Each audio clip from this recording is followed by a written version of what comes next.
जय हनुमान ज्ञान गुण सागर, जय कपीस तिहु लोक उजागर, रामदूत अतुलित बल धामा।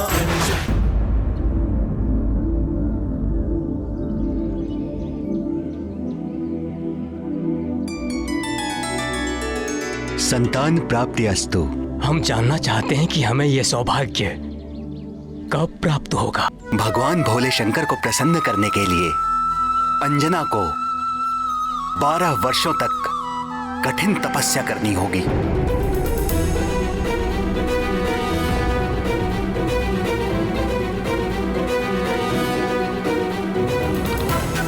यहां से दक्षिण में त्रिलिंग देश में वेंकटाचल नामक पर्वत है, जिसे वाराह क्षेत्र भी कहते हैं।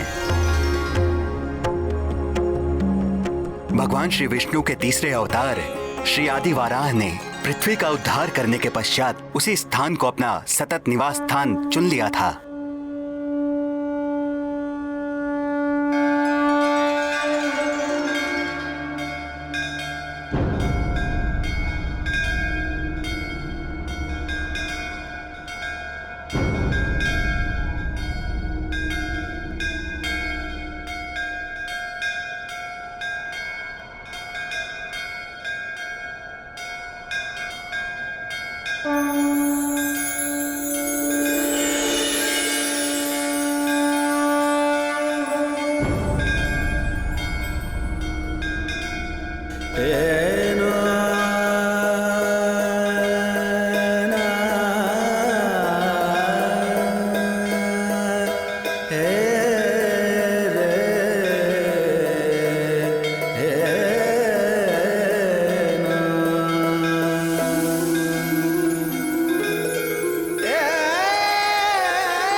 कल्याण वस्तु।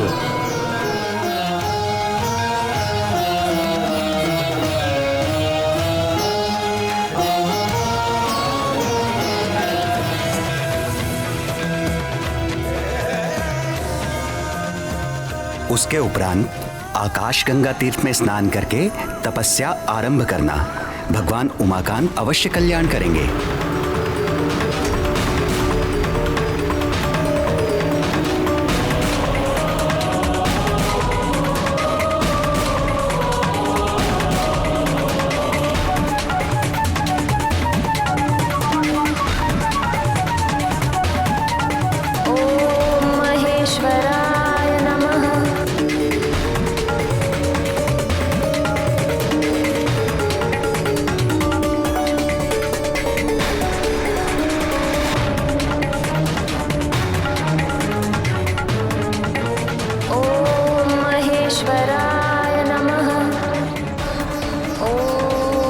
पशुपते नमः। ओम सर्वाय नमः। ओम विश्वरूपे नमः। ओम कपिदेवाय नमः।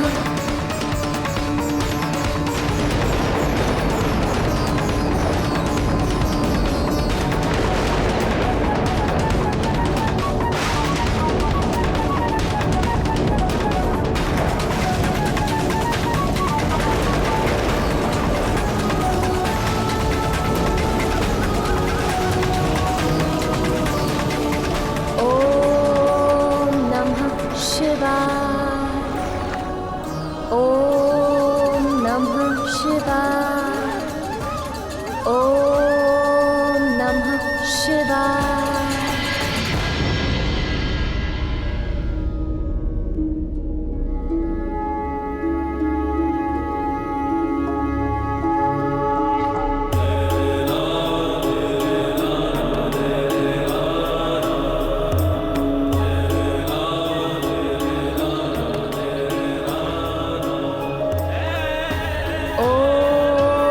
नमः शिवाय।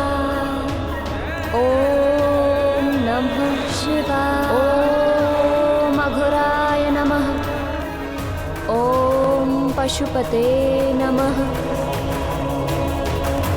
ओम नमः शिवाय।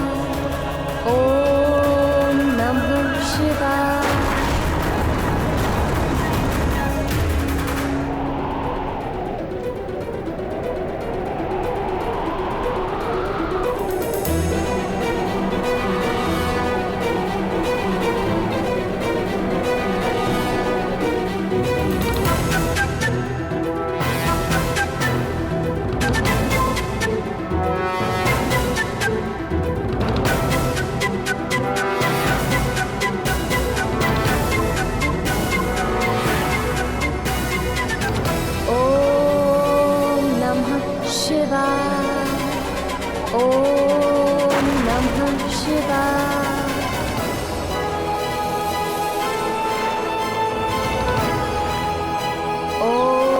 पशुपते नमः।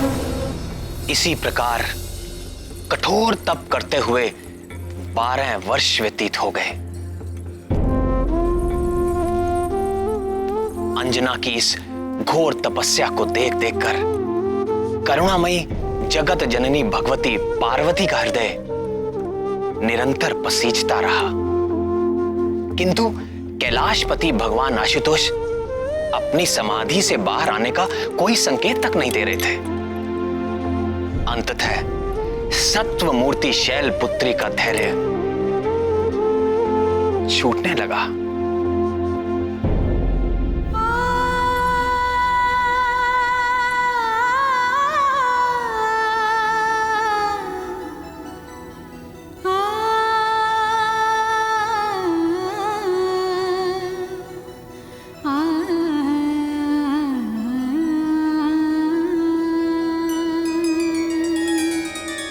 हे शशि शेखर, आंखें खोलिए।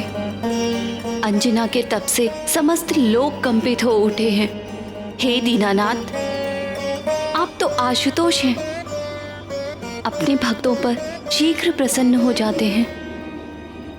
फिर अंजना के घोर तपस्या को तो 12 वर्ष बीत चुके हैं प्रभु, आप कब प्रसन्न होंगे?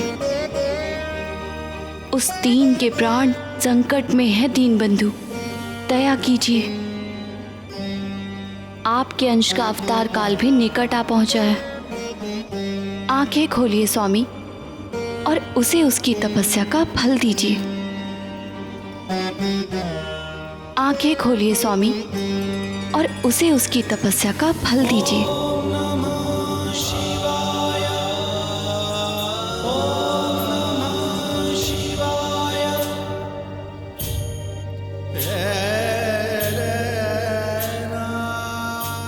अभी नहीं करुणामयी,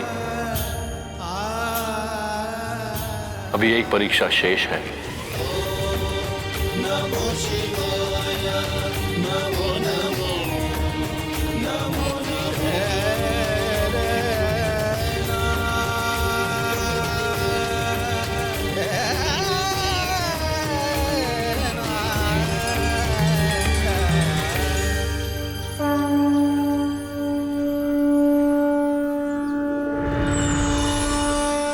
अंजना, तुम्हारा कल्याण हो पुत्री।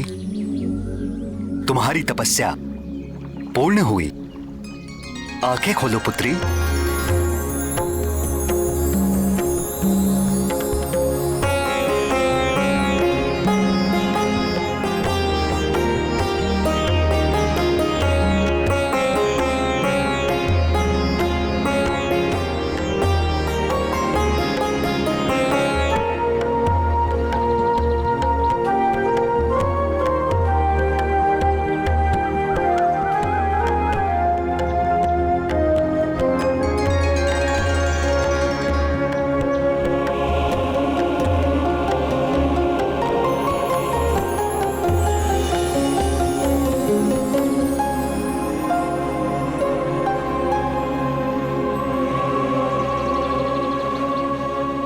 पुत्री, आगामी श्रावण कृष्ण पक्ष की त्रयोदशी को देवाधिदेव महादेव साक्षात तुम्हें दर्शन देंगे और आशीर्वाद प्राप्त होगा।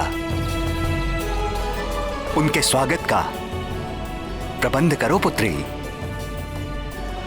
और ध्यान रहे पुत्री, भगवान भोले शंकर के सत्कार में कोई त्रुटि ना होने पाए।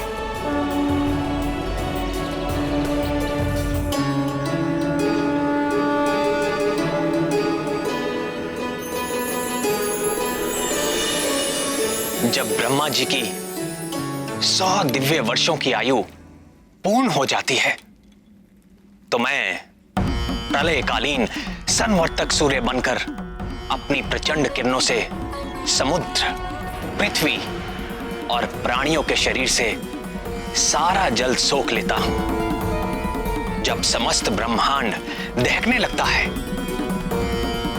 तो मैं ही प्रलयकालीन मेघ के रूप में सहस्रों वर्षों तक मोटी मोटी धाराओं से इस समस्त ब्रह्मांड को जलमग्न कर देता हूं।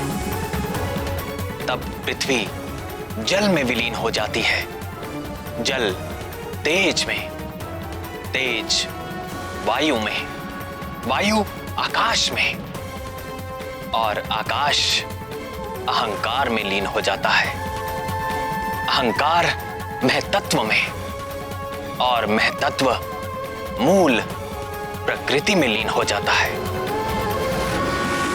उस अवस्था में जब समस्त जीवों और देवताओं के साथ वेद और ब्रह्मा भी मुझ में समा चुके होते हैं, तो इस सृष्टि का उस प्राकृत प्रलय में लोप हो जाता है। फिर नवीन सृष्टि का समय आने पर मैं समस्त सृष्टि के तत्वों व उनकी एकता के द्वारा एक विराट शरीर की रचना करता हूं। उसी विराट शरीर की नाभि से नवीन ब्रह्मा प्रकट होते हैं।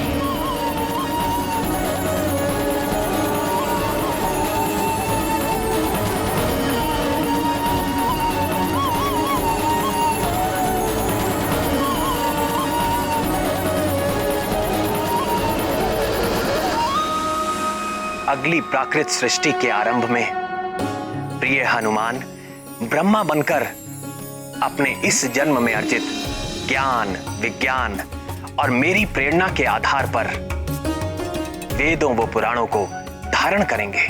तत्पश्चात रजोगुण का आश्रय लेकर संकल्प शक्ति मात्र से सृष्टि कार्य में संलग्न होंगे और भू, भुआ और स्वः नामक त्रिलोकी की रचना करेंगे और फिर प्रजापतियों के माध्यम से वृक्षों, पशु पक्षियों, मनुष्यों की सृष्टि के साथ देवता, पितर, असुर, गंधर्व, अप्सरा आदि की देव सृष्टि भी करेंगे।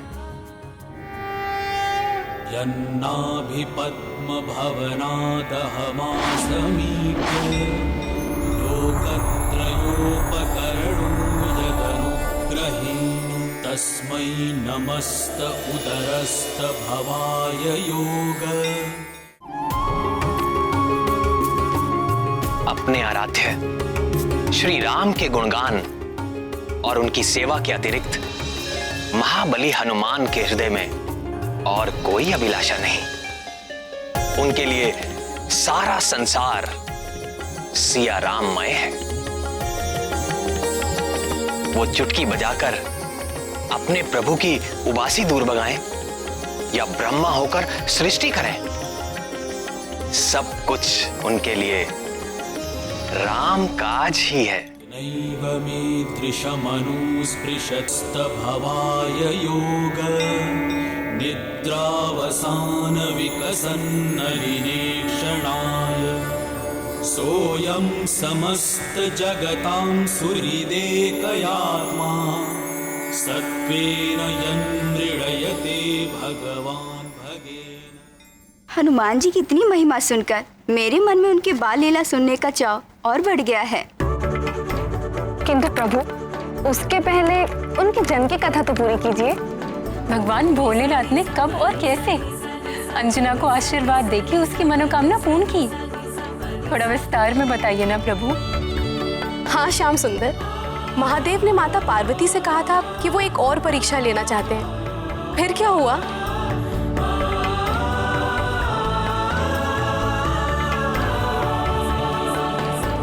अंजना और केसरी को कहां यह ज्ञात था?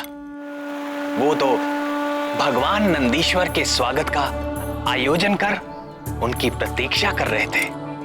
अंततः श्रावण कृष्ण पक्ष की त्रयोदशी का मंगलकारी दिन आ ही गया।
प्रातः से संध्या हो गई, किंतु भोलेनाथ अभी तक नहीं आए।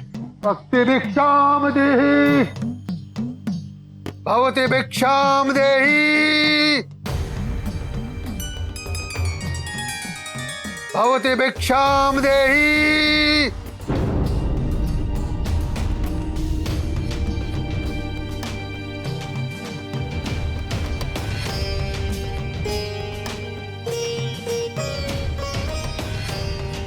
भवति भिक्षाम देहि।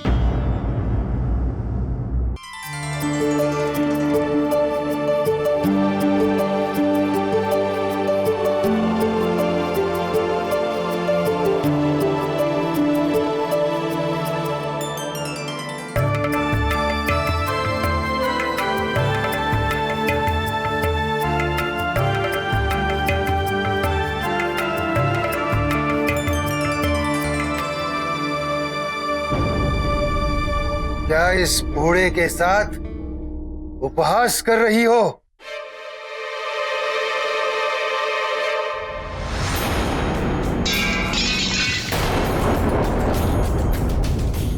तेरे आधे दांत टूट चुके हैं, आधे दांत सड़ चुके हैं। मुझे रसीले पकवान खिलाओ। रसीले पकवान? ऐसे अनजान बनने का नाटक मत करो।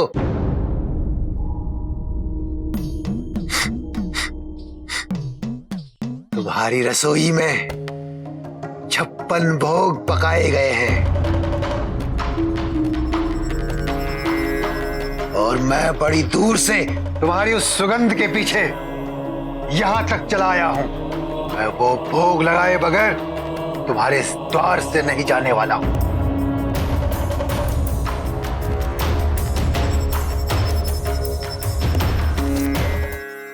क्षमा करें बाबा, आज हमारे घर में एक विशेष अतिथि आने वाले हैं और ये सारा आयोजन उनके स्वागत के लिए किया है।